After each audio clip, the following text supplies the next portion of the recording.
regain some movement and he's walking on his own, say it's in 2 to 4 weeks, I do want him going out as soon as he's able to support his own weight. Right. Or even if sort of support, and you can put a towel underneath his belly.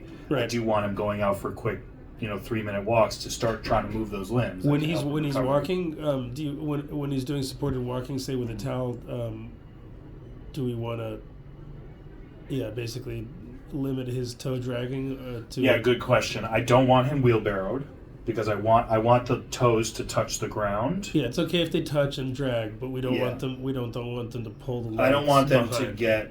Yeah, I don't want them to get bruised and cut up. So some people will take them on grass for that if you have grass near you. Yeah. Grass is ideal, and I actually want them to drag a little bit on the grass. Okay, so you're saying the concern is sort of like just a completely parallel.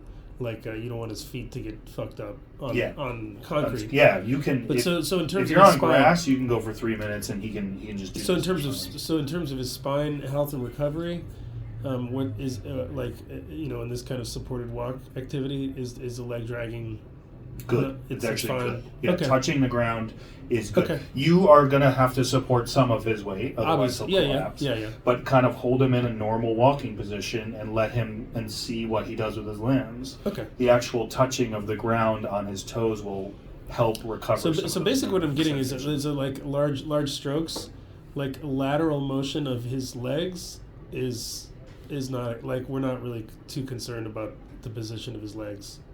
No. Right. Yeah. No. Okay. No. I mean, it's in all a negative. In a negative. No, yeah. I'm not worried about hurting his spine with that, and I'm not Right, worried okay. about a lack of recovery. Okay.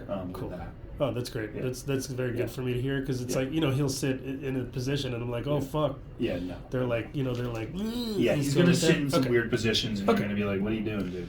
Okay. Totally fine. Great. As long as he's in a gated area or crate or like not moving, Right. then like we know he's not. What I don't like is sometimes people are like, yeah, he's not moving, and then you leave the house and he's sitting he's and not. he drags himself around the house, or your other dog comes in and. No. Thankfully we have. I mean, certainly over the next couple months we have the ability. He's not going to be. I mean, I don't know that he'll be alone, unsupervised at all. Yeah, really. Great. Even in the can, crate. You can leave him, but like you have to leave him. He's just gated off. No, he'll be in the crate, and we want non-slip. Right, is a big non-slip is better, like if you have yoga mats or things like that, because a lot of apartments are wooden floors. Because we don't want it's really the spine torsion. Yeah, it's not a leg position issue. It's about him like I don't want an acute twist or an acute load. Right. If it's